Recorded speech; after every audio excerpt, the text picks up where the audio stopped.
Morning everyone and welcome back to a new blog. ঘড়িতে এখন সকাল 10:30 বাজে। আমরা একটুখানি বেরোচ্ছি, মানে যাচ্ছি ইনায়ার ডক্টর চেকআপে। ওর অ্যাপয়েন্টমেন্ট মোটামুটি 2 দিন ধরে ঘুরছে। আজকেও ফাইনালি বলেছে আমাদের 11:15 নাগাদ যেতে। তো আমরা এখন এই বেরোচ্ছি যেন টাইমে পৌঁছতে পারি। ডক্টর অলরেডি 9টা থেকেই বসেন। ওর 26 নম্বরে নাম আছে, অনেকটা লেটে, মানে দূরে ওর নাম আছে। তাই এখন আমরা একটু চা খেলাম, বিস্কিট খেলাম, বেরোচ্ছি। ইনায়া ঘুম থেকে উঠেছে, ও ফ্রেশ করেছি, ওকে খাইয়েছি, ওকে নিয়ে বেরোচ্ছি। স্নান ধান রান্না বান্না এসে হবে। তাড়াতাড়ি চলো, ডক্টর আঙ্কেল চলে যাবে আবার। চলো আবার, চলো তাড়াতাড়ি বেরোতে হবে। ব্রাশ রেখে দাও মা, দিলে কেন? ওটা বলছিল না ওটা। আরে এখন মাথা খারাপ হতে ইটা দাও তো মা, মুছে দিই। ঘড়িতে 11:04 বাজে, সঠিক সময়ে পৌঁছে গেছে। 11:15 অ্যাপয়েন্টমেন্ট আছে। চলো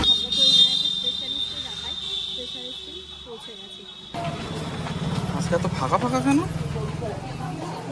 ইনু তুমি চিনতে পারছো মা?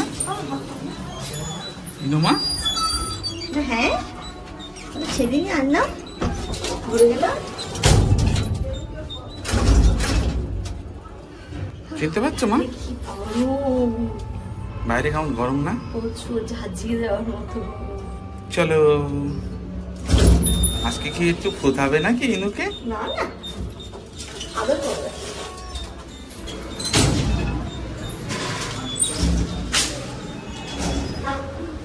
আর একজনের পরেই আমাদের আসলে কেমন অদ্ভুত লাগছে, মানে এগুলোকে পেটের মধ্যে এখানে নিয়ে আসতাম, পেট থেকে বেরোলো এইটুকু নিয়ে আসতাম, এখন হেঁটে হেঁটে চলে আসছে। আজকে হেঁটে যাবে তোমার ডাক্তারের কাছে? যাবে তো? বাড়িতে তো সেম যাবে? এখানে দিল্লি যাবে আজকে ডক্টরের কাছে হেঁটে হেঁটে? ঘড়িতে এখন 11:20 বাজে। আজকে কত তাড়াতাড়ি হয়ে গেছে, 11 তাড়াতাড়ি হয় না সব, একদম ঠিক টাইমে এসেছে। ওর যখন নাম ছিল তখনই এসেছে। এত কাঁদে ডাক্তার ওই হাতটা দেখেছে। ওকে ডক্টর বললো সবই ঠিক আছে, ওর পটির সমস্যা হচ্ছে, তো সেটার জন্য একটা মেডিসিন দিয়েছে। ওর হাতের একটুখানি প্রবলেম হচ্ছে, তো সে আঙুলের একটা টিগার ফিঙ্গার, তো সেটার জন্য ওকে অর্থোপেডিক সাজেস্ট করলে তেল মালিশ করতে, নইলে অর্থোপেডিকের কাছে ওকে নিয়ে নিতে। ভিতরেরটা লাগিয়ে দাও। আচ্ছা আমি দিচ্ছি। ইকোনম দিয়ে দাও তো দুটো, চারটে। আর প্রেসক্রিপশনটা দেখো। অ্যান্টিবায়োটিকটা মনে আছে কি? টেক্সিমো হবে গো। আমি জানতাম ওর যে প্রবলেম হচ্ছিল, ট্যাক্সিমোটাই দেবো, তবু না দেখে খাওয়ানো উচিত না। মেডিসিন নেওয়া হয়ে গেছে, এবার যাবো একটু বাজারে। মাছ আমাদের আছে, বাট ওর জন্যই মাছটা নিতে হবে। কালকে চিকেন খেয়েছে, আজকে আবার চিকেনও খাবে না। আমরা খেয়ে নিতে পারি, বাট ও খাবে না। ওর জন্য একটু মাছ কিনতে বাজারে যাবো। আর মুদি থেকে কি নিতে হবে? আর একটু চার মগজ। মুদির জিনিস নেওয়া হয়ে গেছে, কিন্তু এখানে 4 মগজ তো আর পেলাম। বলো কি মাছ নেবো? পেটির মাছ তো নেই, এক পিস নাও। 1 পিস আজকের মতো হলেই হবে।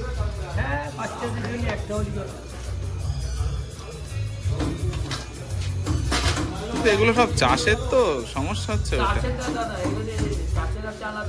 সব কাজ কমপ্লিট হয়ে গেছে। এবার চলো বাড়ি গিয়ে তাড়াতাড়ি করে রান্নাটা বসাতে। আমরা ব্রেকফাস্টটা করিনি আজকে, গিয়ে ছাতু বলবো, ইনুও খাবে, আমরাও খাবো। ছাতু লেবু ছিল না, তাহলে নিয়ে নিচ্ছি। লেবু নিয়ে নেবে নাকি? নিয়ে ইনু তো লেবু ছাড়া ছাতু খায় না। ডক্টরকে বলেছি, ডক্টর হাসছে, বলছে লেবু দিয়ে খায়, বলছে ভালো তো, খায়, কোনো অসুবিধা নেই। ইনু ছাতু খাবে তো মা? খাবে তো ছাতু? ইনু ছাতু খায়।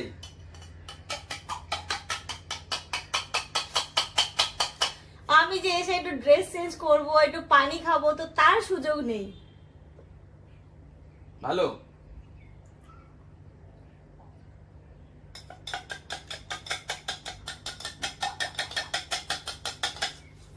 নাও আস্তে। ও তো আবার ও তো না, এটা না।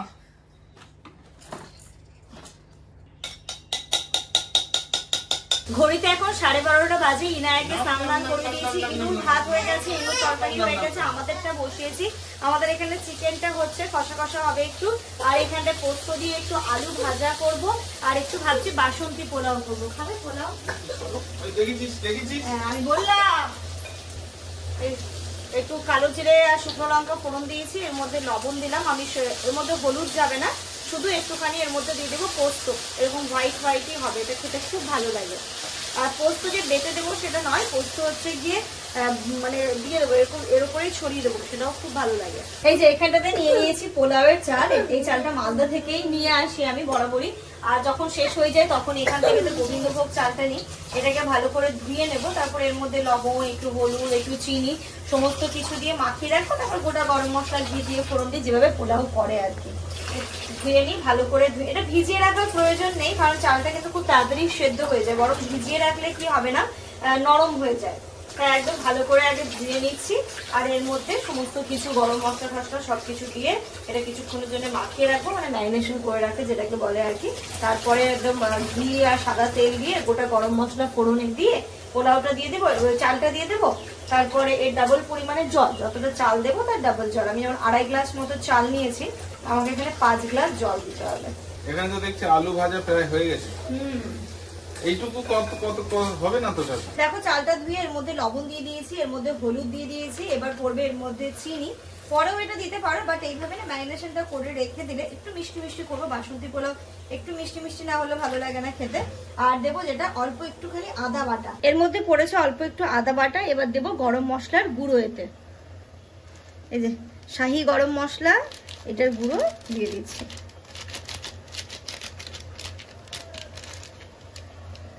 এবার এটাকে সুন্দর করে ম্যারিনেশন করে দেবো। চলো এটাকে মাখিয়ে কিছুক্ষণের জন্য আমি রেখে দিই, তারপরে 10-15 মিনিট অ্যাটলিস্ট রেখে দিই, তাহলে সমস্ত সুন্দরভাবে চিনি টিনিগুলো মেল্ট হয়ে যাবে। তারপরে পোলাওটা করতে আমি বসে। Good afternoon everyone. ঘড়িতে 2:30 বেজে গেছে, ভাবতে পারছো এই সমস্ত কিছু করতে করতে 2:30 বেজে গেল। একটু বাড়িটা ঝাড় দিলাম, ঝাড়টা দিয়ে ভালো করে শ্যাম্পু ট্যাম্পু করে স্নান করলাম। আর ইনায়াকে ইতিমধ্যে আমি ভাতও খাইয়ে দিয়েছিলাম, ঘুমও পাড়িয়ে দিয়েছিলাম। এই সমস্ত করতে করতে কখন যে বেলা গড়িয়ে গেছে বুঝতেই পারিনি। যাই হোক চলো স্নান করে এসে একটু চুলটাকে ঝেড়ে নিলাম। এবার যাবো হচ্ছে আমরা খাওয়া দাওয়া করবো। রান্না তো হয়েই গেছে কখনই, এবারে এইগুলোকে খাবারগুলোকে সার্ভ করি, যেমনকি একটু সাজিয়ে গুছিয়ে খেতে দিই। তেমন কিছুই না, তবু একটুখানি যদি সুন্দর প্লেটে সুন্দর করে সার্ভ করা হয় না, সব খাবারের টেস্ট কিন্তু আরো দ্বিগুণ হয়ে যায়। আমার আজকে চিকেনের কালারটা এত সুন্দর হয়েছে, সানডে স্পেশাল মেনু আজকে। শুধু পোলাও হয়েছে দেখো, খেয়ে ভালো বললি না? না সত্যি স্মেলটা খুব সুন্দর হয়েছে। এখানটাতে পোলাওটা একদম ঝরঝরে হয়েছে, এখনো গরম আছে, ধোয়া উঠছে।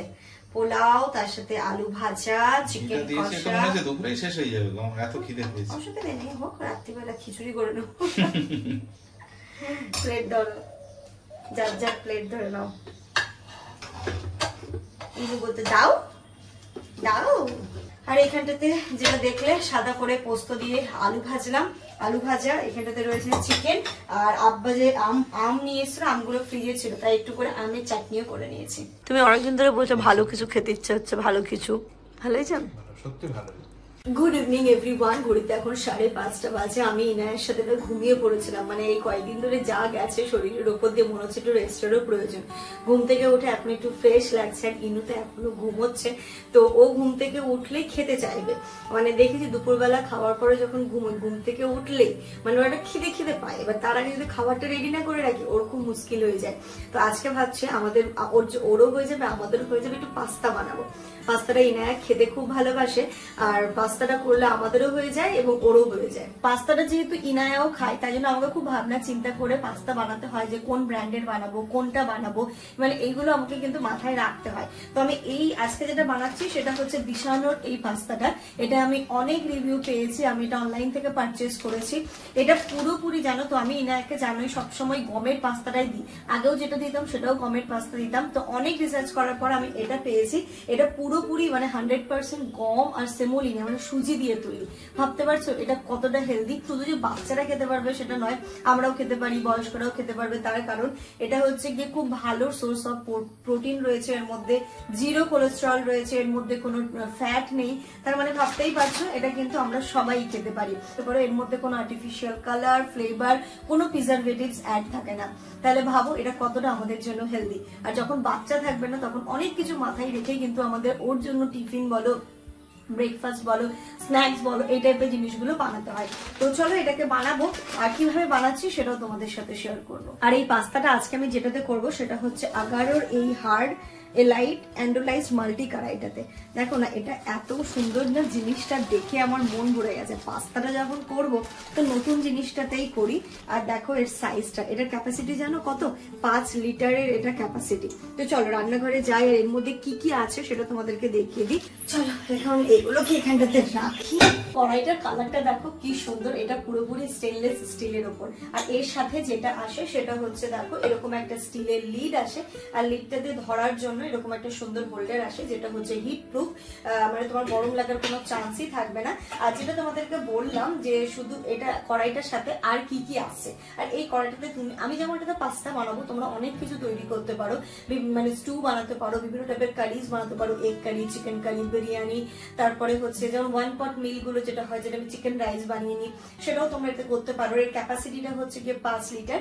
আর চলো এবার দেখি এর সাথে কি কি আর আসছে। কি বলতো, একটার মধ্যে মাল্টি কড়াই যে বললাম না, অ্যান্ডোলাইজ মাল্টি কড়াই, এর একটার মধ্যে তুমি যে শুধু এইগুলো পাচ্ছ সেটা নয়, তুমি এর মধ্যে মোমো স্টিম করতে পারো, তুমি এর মধ্যে ইডলিও বানাতে পারো। তো ইডলি মেকারটাও এর মধ্যে সুন্দর দিয়েছে। চলো এটাকে আমিও খুলছি, আমিও দেখবো, সাথে তোমাদেরকেও দেখাবো। আগারও আমাদেরকে এতগুলো ফেসিলিটি দিয়েছে একটা কড়াইয়ের মধ্যে। এই যে দেখো এখানটাতে মানে ভেপার দেওয়ার জন্য, স্টিম দেওয়ার জন্য মোমো করতে পারো তুমি, এর মধ্যে ইডলিও করতে পারো, আপ্পেও করতে পারো, যেগুলো ভেপার দিয়ে হয় আর কি, সবই তুমি এর মধ্যে করে নিতে পারো। এই 3mm হার্ড অ্যান্ডোলাইজ মাল্টি কড়াইটার বডিটা শক্তপোক্ত হওয়ায় এর হিটটা কিন্তু ইকুয়ালি ডিস্ট্রিবিউট হয় এবং খাবারটা চারিদিক থেকে খুব ভালোভাবে আমাদের বয়েল হয়ে যায়, এবং এর গ্রিপগুলো দেখো খুব সুন্দর এবং সিকিউর থাকে। এটা হচ্ছে স্টিলের লিড আসাতে খাবারটা তাড়াতাড়ি কুক হয়ে যায় এবং 2 বছরের ওয়ারেন্টিও থাকে। চলো এবার আমি পাস্তাটা তৈরি করে দেখাই। কড়াইয়ের মধ্যে জল দিয়ে দিয়েছি, তারপরে পরিমাণ মতো পাস্তা দিয়ে দিলাম। এটাকে ভালো করে বয়েল করে নিতে হবে 10 থেকে 12 মিনিটের মতো। লবণ দিয়ে ভালো করে লিডটা দিয়ে ঢেকে দিলাম। যতক্ষণ না বয়েল হয়েছে, বললাম না পুরোপুরি বয়েল হতে এটা 12 মিনিট মতো টাইম লাগবে, যেহেতু এটা গমের এবং সুজির তৈরি, তাই একটুখানি টাইম তো লাগবেই। তো দেখো এটা বয়েল হয়ে গেছে।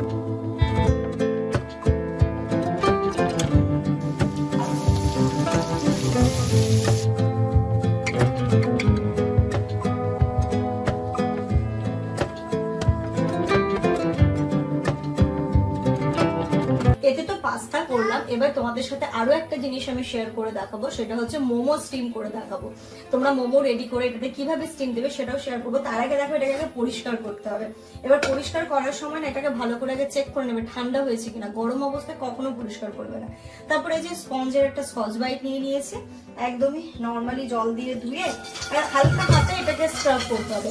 হার্ড কোনো কিছু দিয়ে করলে হবে না, হালকা হাতে করো। এর মধ্যেই যেমন আমি ভিম লিকুইডটা নিয়ে নেবো, নিয়ে তারপরে একটুখানি এটাকে ঘষে ধুয়ে নেবো, যেরকম করে ধুয়ে নেয় আর কি। দেখলেই পাস্তাটা করতে গিয়ে কিন্তু কোনোটা লেগে গেল না, যে পুরো কড়াইয়ের সাথে লেগে গেল, সেটা কিন্তু একদমই হয়নি। আর একদম ইজি টু ক্লিন। নর্মাল স্টিলের কোনো কিছুতে করলে দেখবে দাগ হয়ে যায়, উঠতে চায় না, কেমন একটা ওই বাদামি টাইপের দাগটা হয়ে যায়। বাট আগারোর এই হচ্ছে কড়াইটা, কোনো জিনিস করতে যেমন ইজি, সেটাকে ক্লিন করতে আরো ইজি।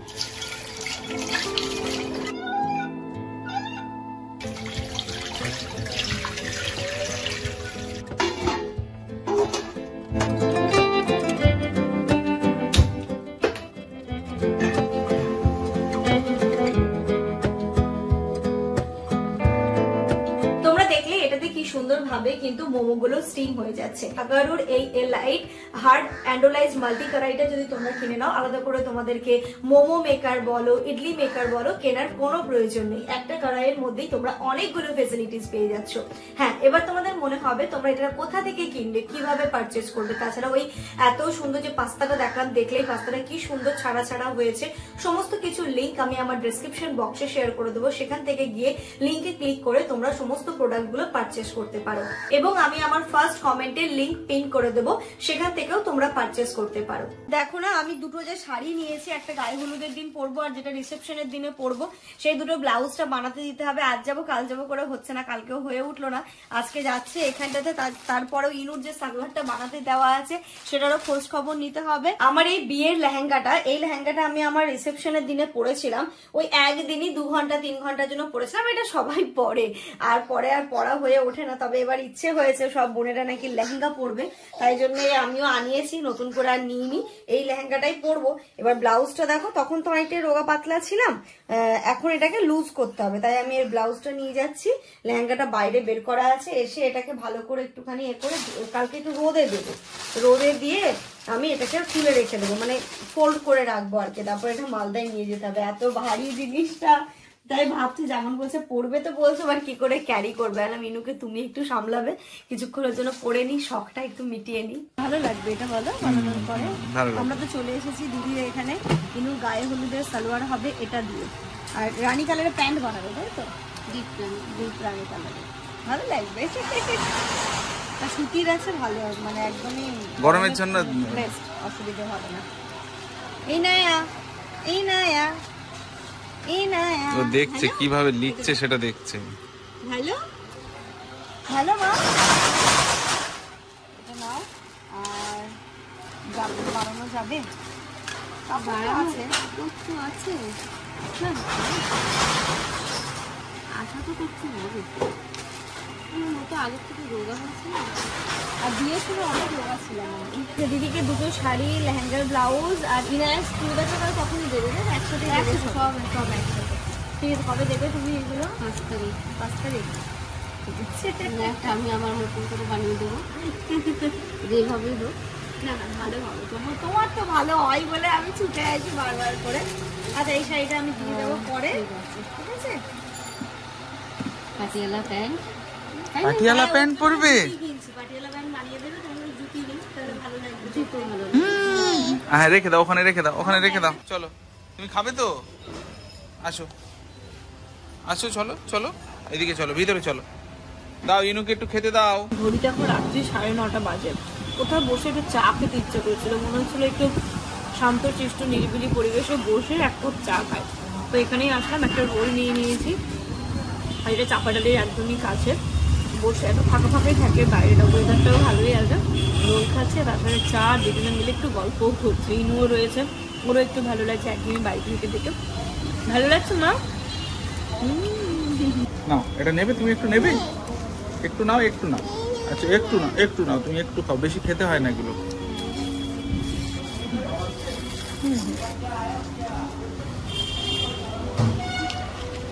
রোলটা কি সুন্দর খেতে না। রাত্রি এখন 11টা বাজে, এসে খাওয়া দাওয়া আমাদের সমস্ত তো কমপ্লিট। আর এখানে দেখো, এখানে যে স্তূপ পর্বতটা ছিল সেটাকে আমি পরিষ্কার করলাম, ইনায়া জামা কাপড়গুলো এখানে সব ফোল্ড করে রাখলাম, এইগুলোর বাস্কেটে তুলতে হবে, এগুলো সব বাস্কেটে তুলবো, আর ওকে একদম ফ্রেশ ট্রেশ করিয়ে দিয়েছি। চলো এবার ঘুমোতে হবে মা।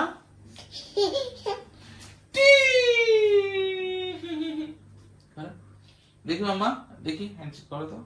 মা তোমার হাত কোনটা গো? মা তোমার পা কোনটা গো? দেখি মাম্মা, দেখি এই মাম্মা, এই যে এই যে আই লাভ ইউ, তুমি মা লাভ ইউ। মাম্মা দেখো, শোনো আমার একটা কথা শোনো, আই লাভ ইউ।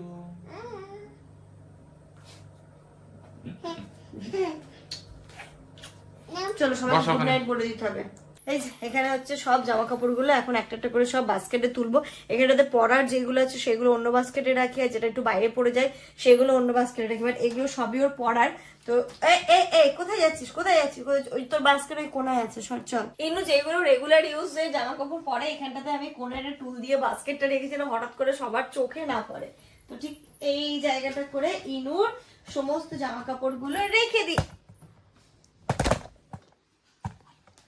মানে আমি যে ব্লগ শোর একটু শান্তিতে করবো সেটা করা যাবে না, দেখলে আমি ট্রাইপডটা লাগিয়ে করছি, এসে কোথা থেকে দূর থেকে এসে ট্রাইপডটা হাতে তুলে নিল, পালহোয়ান হয়ে গেছে আমার মেয়ে।